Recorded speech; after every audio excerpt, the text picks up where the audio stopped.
Hello students, आज का जो मेरा वीडियो है इसके अंदर मैं चैप्टर नंबर 6 क्लास 11 क्या है बेटे चैप्टर नंबर 6 आपका work energy and power. So we are going to discuss some of the important numericals और important questions of work energy power in this video. ठीक है, और ध्यान रखना बेटे एवरी क्वेश्चन बहुत इंपॉर्टेंट है, आप उसको चेकआउट करते रहना and that will be easy because concepts आपके क्लियर होंगे तो न्यूमेरिकल सॉल्व करना कोई डिफिकल्ट काम नहीं होता है, लेकिन उसके लिए कॉन्सेप्ट क्लियर होना बहुत ज़रूरी है बेटे। सो आपको एक टॉपिक पढ़ा होगा आपने, elastic energy stored in a spring. ठीक है, so that means potential energy stored in a spring. सो उसके अंदर कितनी एनर्जी स्टोर होती है, जितना हम वर्क करते हैं बेटे उसको स्ट्रेच करने में या उसको कंप्रेस करने के लिए, ठीक है, तो वो स्टोर हो जाता है उसके अंदर किसकी फॉर्म में, पोटेंशियल एनर्जी। उसको प्रॉपर्ली बोले तो बेटे elastic potential energy of spring. Formula आपको याद होगा बेटे, आपने निकाला था इसका फॉर्मूला, डेरिवेशन भी किया था हमने क्लासेस में, हाफ के x square. So this is what elastic potential energy of a spring. और हमने ये चेकआउट किया था बेटे, ये जो एक्सटेंशन होता है या कंप्रेशन, जो भी हमारा डिस्प्लेसमेंट आता है, जितना हम उसको एक्सटेंड कर रहे हैं या कंप्रेस कर रहे हैं, ठीक है, सो ये इसके स्क्वायर पे डिपेंड करता है। और के क्या होता है बेटे, स्प्रिंग कांस्टेंट, जिसमें हम स्प्रिंग को क्या लेते हैं, मासलेस, ठीक है, कि उसका कोई मास नहीं है, राइट। तो के होता है स्प्रिंग का characteristic, spring constant, you is what elastic potential energy of spring, and x क्या है बेटे, एक्सटेंशन, जितना हम उसके अंदर प्रोड्यूस करते हैं। अगर आप क्वेश्चन को चेकआउट करेंगे बेटे, अगर हम क्वेश्चन को रीड करते हैं तो क्या है क्वेश्चन, पहले तो आप बोर्ड पे देखिए बेटे, the potential energy of spring stretched through a distance x is 10 joule. जब आपने x डिस्टेंस स्ट्रेच किया है तो उसकी पोटेंशियल एनर्जी क्या है बेटे आपके पास, 10 joule. Then what is the amount of work done. So work done कितना होगा on the same spring to stretch is to an additional x distance. तो x तो पहले डिस्प्लेस कर चुके हैं बेटे, उसका वर्क डन कितना है, 10 जूल। x और डिस्प्लेस करने के लिए, तो यानी कि फाइनली x और डिस्प्लेस करने के लिए हमें कितना वर्क करना पड़ेगा वो निकालना है। टोटल नहीं पूछ रहे हैं आपसे कि x प्लस x का वर्क कितना होगा। x डिस्प्लेस किया तो वर्क देखो है ना आपके पास में 10 जूल। नेक्स्ट x और डिस्प्लेस करेंगे तो जो और डिस्प्लेस करना है उसका वर्क बताना है। सिंपल कॉन्सेप्ट, अगर हम चेंज इन एनर्जी निकालने बेटे तो वर्क डन आ जाएगा। तो आप पहले इनिशियल एनर्जी निकालिए, यानी कि फर्स्ट केस में एनर्जी क्या है, u1। सो इनिशियल एनर्जी क्या है बेटे आपके पास, हाफ के एक्स स्क्वायर, राइट। अब आप सेकेंड केस के लिए एनर्जी निकालिए, जब आपने x और डिस्प्लेस कर दिया तो यानी कि u2 फाइनल एनर्जी कितनी है आपके पास में। सो अब डिस्प्लेसमेंट कितना हो गया बेटे, हाफ के x प्लस एक्स, यानी कि कितना आ गया, 2x का स्क्वायर। सॉल्व कर लीजिए बेटे इसे, क्या आ जाएगा, 2 का स्क्वायर 4 आगे ले लेंगे, यानी कि 4 इंटू हाफ के एक्स स्क्वायर। दैट मीन्स जो पहले आई थी एनर्जी 1/2 के एक्स स्क्वायर इनिशियल एनर्जी थी, सो बेटे 1/2 के एक्स स्क्वायर का क्या हो गया बेटे, 4 टाइम्स, क्योंकि 2 का स्क्वायर करोगे यहाँ 2x आ गया बेटे, सो 2 का स्क्वायर करोगे क्या आ जाएगा, 4 आ जाएगा। अब जितना चेंज इन एनर्जी आएगा, ठीक है, और चेंज इन एनर्जी कैसे निकालोगे बेटे, ये तो पता है ना कितना है, हाफ के एक्स स्क्वायर। इनिशियल एनर्जी देखिए बेटे कितना है, 10 जूल का वर्क किया आपने पहले, ठीक है, तो ये अगर आपके पास 10 जूल है तो यहाँ आप लगा लेना एस्टिमेट क्या आ जाएगा बेटे, 4 इंटू 10, यानी कि 4 और हाफ के एक्स स्क्वायर की वैल्यू देखो 10 है बेटे, तो 4 इंटू 10 कितना आ गया, 40 जूल। ठीक है, अब आप डायरेक्ट बता सकते हैं बेटे जो वर्क डन होगा या change in energy is equal to work done. ठीक है, तो चेंज इन एनर्जी कैसे आएगा बेटे आपके पास में, u2 minus u1, that means work done क्या आ जाएगा आपके पास, final energy minus initial energy.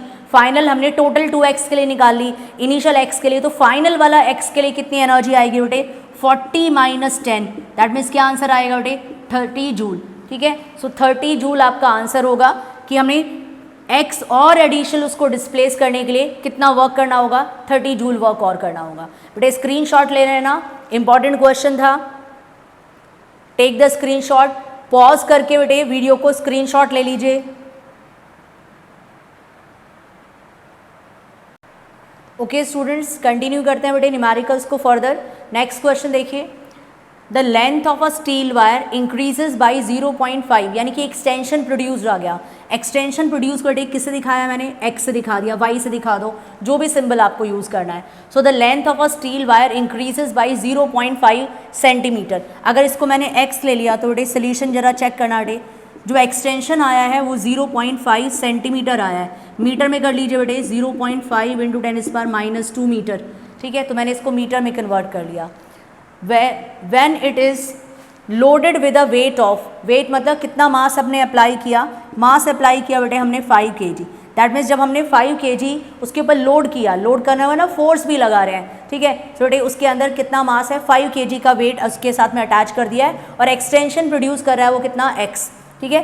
अब आगे देखिए बेटे, कैलकुलेट द फोर्स कांस्टेंट। अब आ जाइए बेटे फोर्स लॉ आपके पास में, या हुक्स लॉ हम अप्लाई करें इस केस में तो क्या कहता है बेटे, वो जो फोर्स होता है, स्पेशली हम बात करें बेटे रीस्टोरिंग फोर्स, वो डिस्प्लेसमेंट के डायरेक्टली प्रोपोर्शनल होता है और डायरेक्शन क्या रहती है, अपोजिट। सो जो फोर्स है वो किसके इक्वल होता है, negative of displacement. So force is equals to minus kx। Generally बेटे अगर हम डायरेक्शन नहीं देख रहे हैं, ठीक है, बिकॉज हमें फोर्स कांस्टेंट की वैल्यू निकालनी है, बेसिकली ये सबसे इंपॉर्टेंट पार्ट होता है बेटे अगर हम रीस्टोरिंग फोर्स को लेके चल रहे हैं। बेटे अगर मैं सिर्फ मैग्नीट्यूड लेके चल रही हूँ, मुझे डायरेक्शन नहीं देखनी है, तो मेरे पास फॉर्मूला क्या आएगा, फोर्स इक्वल्स टू kx। ये आप भी जानते हैं बेटे, जितना हम एक्सटेंशन प्रोड्यूस करेंगे उतना ज़्यादा ही फोर्स लगाना होगा, यानी कि फोर्स जितना अप्लाई करेंगे उतना ही एक्सटेंशन आएगा। अगर आप फोर्स अप्लाई नहीं करोगे तो एक्सटेंशन नहीं आएगा, जीरो रहेगा, ठीक है। तो फोर्स कितना आता है आपके पास, जहाँ भी अगर हैंगिंग कर रहे हो बेटे आप, सपोज करो आपने ऐसी सिचुएशन है कि ये आपका रिजिड सपोर्ट है और यहाँ स्प्रिंग है जिसका स्प्रिंग कांस्टेंट k है, और आपने इसको अटैच कर दिया एक ऑब्जेक्ट है जिसका मास है बेटे 5 kg, तो वेट इसका काम करेगा डाउनवर्ड mg। इतना तो जानते हैं बेटे, कोई भी स्प्रिंग पे अगर वेट आप हैंग कर देंगे तो डाउनवर्ड उस पर फोर्स लगाएगा, ठीक है। अगर ये डाउनवर्ड जाएगा तो स्प्रिंग के अंदर एक फोर्स डेवलप होगी, रीस्टोरिंग फोर्स, वो अपवर्ड काम करेगी, ठीक है। दैट्स वाई मैंने यहाँ पे नेगेटिव लगाया था बेटे। कौन सी वाली फोर्स बोलते हैं इसको, रीस्टोरिंग फोर्स। हमेशा डिस्प्लेसमेंट प्रोड्यूस के अपोजिट डायरेक्शन में जाती है, ऑब्जेक्ट को ओरिजिनल कॉन्फ़िगरेशन में ले जाने की कोशिश करती है। ये आ गया बेटे आपके पास में। अब आप खुद बताइए बेटे, जो रीस्टोरिंग फोर्स एक्ट करने वाली है या फोर्स जो एक्ट कर रही है इस केस में, बताइए क्या है, mg। तो बताओ यहाँ पे क्या लिखेंगे, फोर्स की प्लेस पे mg इक्वल्स टू क्या है बेटे, kx, और x निकल जाएगा हमारे पास में, ठीक है। क्या पूछा है बेटे, फोर्स कांस्टेंट, k निकल जाएगा हमारे पास में, x अपॉन में आ जाएगा। सो स्प्रिंग कांस्टेंट देखिए बेटे, k की वैल्यू क्या आ जाएगी आपके पास, mg upon x। So this is mg upon x। अब देखिए बेटे स्प्रिंग कांस्टेंट क्या आएगा, मास कितना है 5, ग्रेविटी 9.8 यूज़ कर लेना बेटे, और 10 ले सकते हैं आप। x देखिए एक्सटेंशन कितना है 0.5, मैंने ऑलरेडी मीटर में चेंज कर दिया है, 0.5 इंटू 10⁻², ठीक है। इसको k को कैलकुलेट करना बेटे, मीटर में आपका आंसर आएगा, ठीक है, क्योंकि मैंने सारी स्टैंडर्ड यूनिट ले ली है। तो k जो आएगा, और यूनिट क्या रहेगी बेटे इसकी, पहले तो यहाँ देखिए k क्या होता है, पहले यहाँ देखिए बेटे k क्या होता है, फोर्स अपॉन एक्सटेंशन, इधर आएगा अपॉन में, फोर्स क्या होता है न्यूटन, और ये x जो है क्या आएगा, डिस्प्लेसमेंट, जितना भी एक्सटेंशन आया मीटर, ठीक है। तो इसकी SI यूनिट क्या आएगी बेटे, स्प्रिंग कांस्टेंट की न्यूटन पर मीटर, ध्यान रखना बेटे, न्यूटन पर मीटर, जो भी आप कैलकुलेशन करेंगे। तो अभी एक पार्ट सॉल्व हुआ है कि फोर्स कांस्टेंट हमने फाइंड कर लिया, ठीक है। तो फोर्स कांस्टेंट फाइंड कर लिया। अब ये बेटे वर्क डन कितना किया हमने, तो पहले तो इसका स्क्रीनशॉट लीजिए बेटे, फिर मैं सेकंड पार्ट आपको कराती हूँ। वीडियो पॉज कर लीजिए, टेक द स्क्रीनशॉट।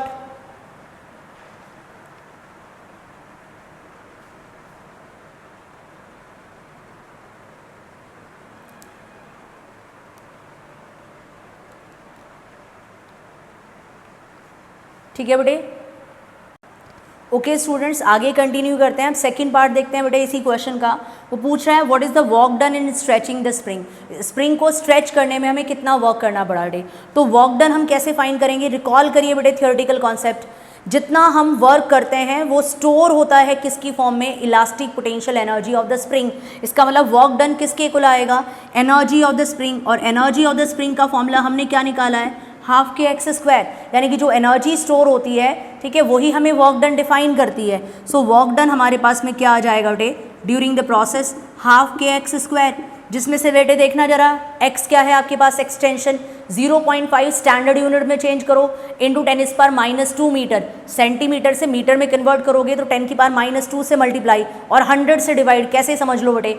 सो ये आप एक्सटेंशन यहाँ लिखेंगे। k की वैल्यू जो प्रीवियस फर्स्ट पार्ट का आंसर आएगा, मैंने कैलकुलेशन आपके लिए लीव करी है बेटे, k की वैल्यू जो भी आएगा आंसर वो यहाँ रखोगे, और जो एनर्जी आएगी या वर्क आएगा आपके पास में, so that will be joule में आंसर आएगा। स्टैंडर्ड यूनिट क्या रहती है बेटे, वर्क की और एनर्जी की, जूल में आंसर आएगा।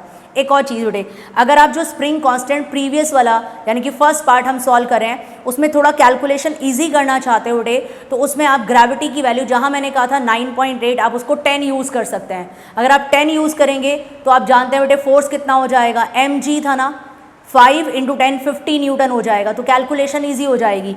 सो k की वैल्यू जो फर्स्ट पार्ट का आंसर आएगा यहाँ सब्सिट्यूट करेंगे, x का स्क्वायर करना है बेटे डिस्प्लेसमेंट का, क्या है आपके पास 0.5 into 10⁻²। So what is x बेटे 0.5 इंटू 10⁻² मीटर। ठीक है, k की वैल्यू फर्स्ट पार्ट से दोनों वैल्यू पुट करके यहाँ से वर्क डन आ जाएगा आपके पास। ठीक है बेटे, इसको क्लिक कर लीजिए, इसका स्क्रीनशॉट एंड सॉल्व कर लेना। और बेटे मैं आंसर बता रही हूँ, वर्क डन का आंसर आना चाहिए आपके पास 0.125, यानी कि वर्क डन का आंसर आना चाहिए 0.125 जूल। आप चेक करना बेटे इसको कैलकुलेट करके।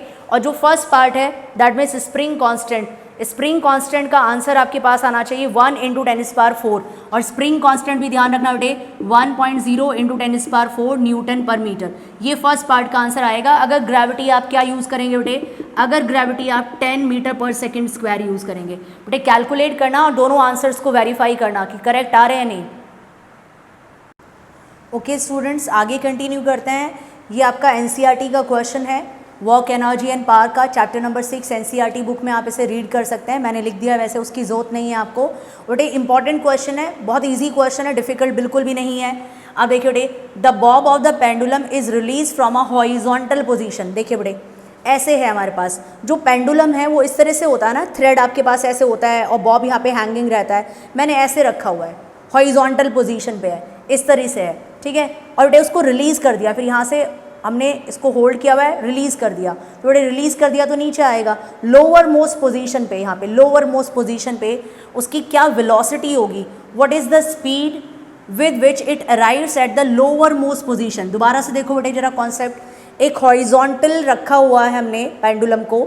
ठीक है, हॉरिजॉन्टल किसी भी सरफेस पे रखा है, अगर हम उसे किसी भी तरह से सरफेस को हटा दें और वो रिलीज़ हो जाए तो बेटे ये हॉरिजॉन्टल से ऐसे जाएगा। अब मैंने ऐसे रखा हुआ है तो ठीक है ना बेटे, हॉरिजॉन्टल रखा है। अगर मैं इसको यहाँ से तो होल्ड करके जहाँ से भी अटैच जाइए, अगर मैं इस वाले सरफेस को हटा दूँ तो ये कहाँ भागेगा। तो बेटे कितनी वेलोसिटी से ये लोअर मोस्ट पोजीशन पे जाएगा। अगर ये कह रहे हैं कि 5% एनर्जी डेसिपेट हो रही है, डेसिपेट का मतलब बेटे लॉस हो गया, जैसे एयर रेजिस्टेंस होता है। सो एयर रेजिस्टेंस जो है उसके अंदर 5% ऑफ एनर्जी जो है बेटे वो एयर के अंदर यानी कि एटमॉस्फेयर में लॉस हो गया। मैं ये नहीं कहूँगी डिस्ट्रॉय हो गई एनर्जी, लेकिन बेटे जो उसकी एनर्जी थी पोटेंशियल एनर्जी वो 95% तो काइनेटिक के अंदर है और 5% कुछ और फॉर्म में लॉस हो गया।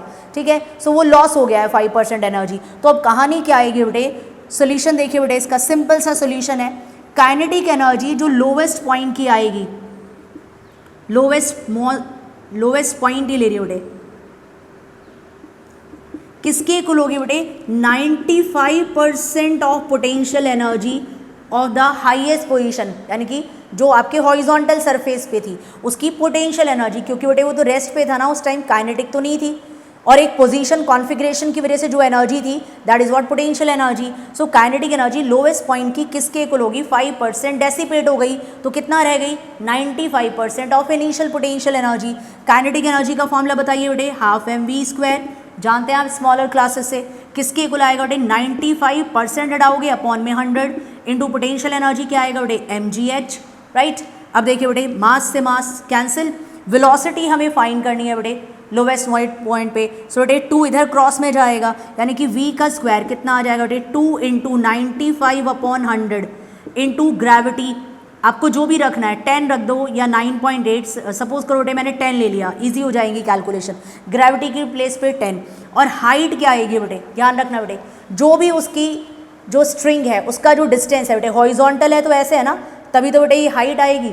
ठीक है, तो हाइट कैसे देखा जाएगी, इनिशियल पोजीशन और लोवेस्ट पोजीशन का ये जो डिस्प्लेसमेंट है, इनिशियल और लोवेस्ट के बीच का शॉर्टेस्ट डिस्टेंस। सो बेटे ये आपके पास जो लेंथ ऑफ द पेंडुलम है वो आपके पास हाइट आ जाएगी कि लोवेस्ट में और हाईएस्ट में कितना वर्टिकल डिस्टेंस है, वर्टिकल डिस्टेंस बेटे। सो हाइट आपके पास में गिवन है, चेकआउट करिए बेटे पेंडुलम की लेंथ कितना है 1.5 मीटर, तो ये गिवन है हाइट आपको कितना है बेटे 1.5। अब आपके पास सिर्फ कैलकुलेशन रह गई है बेटे, ये v का स्क्वायर है बेटे, ध्यान रखना पहले आप इसको सॉल्व करोगे देन रूट सॉल्व करोगे, उसके बाद में आपका आंसर आएगा। ये v का स्क्वायर है, ध्यान रखिएगा बेटे, इसके बाद में आप क्या करेंगे v is equal to under root square root of, root लेंगे बेटे इसका। सो क्या आ जाएगा 2 इंटू 95 अपॉन 100 इंटू 10 इंटू 1.5। ठीक है, अब इसकी कैलकुलेशन है, कैलकुलेशन आप खुद सॉल्व करेंगे बेटे, आंसर मीटर पर सेकंड में लिखेंगे, जो भी आपका आंसर आएगा उसको मीटर पर सेकंड में रखना। और ये एनसीईआरटी का क्वेश्चन है, मैं भी आपको आंसर बता देती हूँ बेटे इसका, ठीक है। अदरवाइज एनसीईआरटी बुक से आप भी चेकआउट कर सकते हैं। अगर थोड़ा सा वेरिएशन आपको फील होता है कि आंसर के अंदर कुछ वेरिएशन आ रहा है, तो यहाँ देखना बेटे, ये चीज़ पे आप ध्यान देना। आपने एक्सेलरेशन ड्यू टू ग्रेविटी की वैल्यू क्या प्लेस की है, 10। सपोज करो आंसर थोड़ा वेरी कर रहा है, तो आप एक बार चेकआउट कर लेंगे उसको 9.8 एक्यूरेटली रखकर, बिकॉज 9.8 रखोगे तो फिर आपका आंसर बिल्कुल एक्यूरेट आ जाएगा। इन केस की क्वेश्चन में ये नहीं बोला है कि 10 यूज़ करो, तो बेसिकली फिर वो 9.8 यूज़ करके कैलकुलेशन करते हैं। तो ध्यान रखना बेटे, जो चीज़ मैंने आपको बताई है, स्क्रीनशॉट ले लीजिए एंड कैलकुलेट करिए। Take the screenshot and calculate it. Okay students, next question देखिए बेटे, ये भी आपका एनसीईआरटी का क्वेश्चन है, chapter number 6 work energy power. आप एनसीईआरटी में रीड आउट कर सकते हैं इस क्वेश्चन को भी, आपको बैक को एक्सरसाइज में क्वेश्चन मिल जाएगा। क्वेश्चन देखिए बेटे, a particle of mass 0.5 kg travels in a straight line path with velocity. Velocity आपको एक फंक्शन गिवन है बेटे, तो बेटे इसकी टर्म्स लिख लेते हैं, हमें क्या गिवन है। सो मास इज देयर, कितना है बेटे, 0.5 kg, राइट। वेलोसिटी हमें गिवन है, वेलोसिटी मेंशन्ड है, ठीक है। फंक्शन की फॉर्म में है x के साथ में ax raise to the power 3/2, ठीक है। ये हमें वेलोसिटी मेंशन्ड है। a की वैल्यू दे दी है, जहाँ भी है 5 है, दिस इज़ व्हाट 5, ठीक है। यूनिट से कोई ज़्यादा सरदर्द नहीं है हमारा, मीटर की power -1/2 second inverse. So a तो नंबर है 5, उससे कोई सरदर्द नहीं है बेटे। What is the work done by the net force during its displacement from x equals to 0 to x equals to 2। तो बेटे इस ऑब्जेक्ट को इस वेलोसिटी से जो मूव कर रहा है उसको डिस्प्लेस कर रहे हैं, फंक्शन में है वेलोसिटी 0 से 2 के बीच में, हमें वर्क कितना करना पड़ेगा। बेटे एक बहुत सिंपल तरीका बताऊंगी इस क्वेश्चन को सॉल्व करने का, वर्क एनर्जी थ्योरम।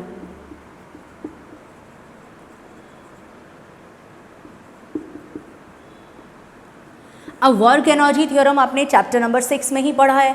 क्या पढ़ा है बेटे, एक बार पढ़ा है हमने कांस्टेंट फोर्स के लिए, एक बार पढ़ा है वेरिएबल फोर्स के लिए। तो अगर हम वर्क एनर्जी थ्योरम को थोड़ा रिकॉल करें, ठीक है, तो हमने क्या पढ़ा था बेटे, रिकॉल करिए बेटे, क्या पढ़ा था कि जो वर्क डन है वो किसके इक्वल होता है, चेंज इन काइनेटिक एनर्जी, ठीक है। एक ऑब्जेक्ट है वो रेस्ट पर है या वो मूविंग है, इनिशियल वेलोसिटी v है, फाइनल इनिशियल वेलोसिटी u है, फाइनल वेलोसिटी v है। तो बेटे हमने वर्क कितना किया, ठीक है, हमने वर्क कितना किया जितना उसकी काइनेटिक एनर्जी चेंज हुई। तो जो वर्क डन होता है that is what equals to change in kinetic energy. हम इसी कॉन्सेप्ट को यहाँ पर यूज़ करने वाले हैं, ठीक है। तो वर्क डन किसके इक्वल है, चेंज इन काइनेटिक एनर्जी। बताइए बेटे वर्क डन कितना आ जाएगा, चेंज इन काइनेटिक एनर्जी मतलब final kinetic energy minus initial kinetic energy. Change कैसे निकालेंगे, फाइनल माइनस इनिशियल कर दिया। सो बेटे वर्क डन क्या आएगा, फाइनल काइनेटिक एनर्जी को आप कैसे दिखाएंगे, हाफ mv2 का स्क्वायर माइनस हाफ mv1 का स्क्वायर, ठीक है। तो क्या आएगा बेटे, half mv2 square final velocity minus half mv1 square. Half और बेटे मास दोनों कांस्टेंट है, बाहर ले लेंगे कॉमन, ठीक है। तो पहले तो बेटे जितना पोर्शन मैंने अभी आपको कराया है क्वेश्चन, ठीक है, उसको कॉपी करेंगे, स्क्रीनशॉट ले लीजिए, फिर मैं इसको आगे एक्सप्लेन करती हूँ। जल्दी से कॉपी करिए, टेक द स्क्रीनशॉट, स्क्रीनशॉट ले लीजिए बेटे। अब देखो बेटे मैं ये वाले पोर्शन को रब कर रही हूँ, अब इसमें से ध्यान देंगे बेटे। अब आपने क्या किया बेटे, हाफ m को कॉमन ले लिया, तो वर्क डन की सिचुएशन देखिए बेटे, वर्क डन क्या आएगा, हाफ m कॉमन ले लिया आपने, कॉमन क्या बच रहा था बेटे आपके पास, v2 का स्क्वायर माइनस v1 का स्क्वायर, यही तो था बेटे। Final kinetic energy minus initial, तो v2 का स्क्वायर माइनस v1 का स्क्वायर। आप जरा v देखिए बेटे क्या है आपके पास, what is v, ax raise to the power 3/2। अगर मुझे कहना बेटे v1 बताइए आप मुझे, व्हाट इज v1, बोर्ड पे देखना बेटे, व्हाट इज v1, ax1 की पावर, सो ax1 की power 3/2। What is v2, v2 क्या हो जाएगा बेटे, x2 की वैल्यू यूज़ कर लो, तो जब x1 यूज़ करोगे तो आपके पास v1 आ जाएगा, जब आप x2 यूज़ करोगे तो v2 आ जाएगा। सो v2 क्या आएगा बेटे, ax2 की पावर 3/2, ठीक है। a तो बेटे नंबर कांस्टेंट है, फिक्स कितना गिवन है आपको 5, और x1 और x2 आप इसको ले सकते हैं, इनिशियल है x1 और इसको लिख सकते हैं फाइनल क्या है बेटे x2। तो इनिशियल कहाँ से चल रहे हो, 0 से, कहाँ पे जाना है आपको, 2 मीटर पे जाना है, तो this is x1 to x2। अब अपनी कहानी को आगे प्रोसीड करते हैं बेटे, क्या आएगा, हाफ m, सो v2 square minus v1 square, ये वैल्यू पुट करेंगे बेटे वेलोसिटी की, दिस इज v1 v2 यहाँ पे पुट करेंगे। सो v2 देखिए बेटे क्या है आपके पास, ax2 की पावर क्या है बेटे 3/2, इसका भी स्क्वायर करना है, v2 का स्क्वायर माइनस v1 का स्क्वायर, ax1 3/2 का भी स्क्वायर करना है बेटे, स्क्वायर कर दिया मैंने, ठीक है। तो वर्क डन कितना आएगा बेटे, हाफ m, यहाँ से भी देखो बेटे a का स्क्वायर और यहाँ से भी देखिए बेटे a का स्क्वायर बाहर आ जाएगा, तो a स्क्वायर मैंने कॉमन ले लिया बेटे।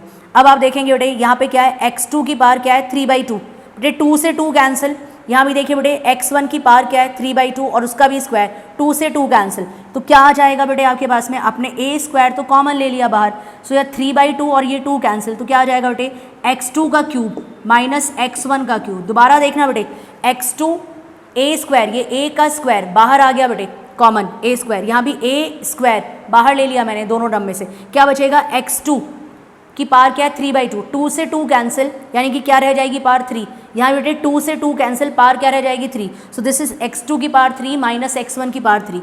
आगे आते हैं बेटे, फर्दर इसको कैलकुलेट करते हैं। सो वर्क डन क्या आएगा, half m into a square, outside x2 minus x1, देखिए बेटे x2 क्या है 2, माइनस क्या है बेटे 0, सो दिस इज 2 का क्यूब, ठीक है, माइनस 0 का क्यूब, ये क्या आ जाएगा बेटे 2 का क्यूब माइनस 0 का क्यूब, वैल्यू पुट कर दी। अब वैल्यू पुट करिए बेटे सारे फंक्शंस की, हाफ मास कितना है 5, ठीक है, यहाँ देखिए बेटे mass sorry 0.5, so mass is what 0.5, right. a square what is a 5, ठीक है, इसका स्क्वायर करेंगे बेटे, सो क्या लिख रही हूँ मैं 25 लिख रही हूँ, एंड दिस इज व्हाट 8, इसको कैलकुलेट करिए, 2 4 टाइम्स जाएगा बेटे, सो वर्क डन कितना आएगा 0.5 इंटू 25 इंटू 4, ठीक है, ध्यान रखना बेटे 2 4 टाइम्स 8, यानी कि वर्क डन कितना आ जाएगा 25 इंटू 4 100, 0.5 इंटू 100, 100.5 से मल्टीप्लाई करोगे बेटे क्या आ जाएगा आपके पास 50, सो आंसर क्या आया वर्क का 50 जूल। सो कितना वर्क करना पड़ा बेटे हमें इस प्रोसेस में 50 जूल। सो ध्यान रखना बेटे आपने एक ही कॉन्सेप्ट यूज़ किया है वर्क एनर्जी थ्योरम कि work done is equals to what change in kinetic energy. Hint कैसे मिला आपको, वेलोसिटी गिवन था, वर्क पूछ रहा है और वर्क और एनर्जी में रिलेशन होता है कि अगर हम वर्क डन करते हैं किसी प्रोसेस ऑब्जेक्ट को मूव करने के लिए तो जो वर्क डन है वो किसके इक्वल आता है, change in the kinetic energy. बेटे इसको पॉज करके स्क्रीनशॉट लेंगे, पॉज करिए और स्क्रीनशॉट लीजिए इसका।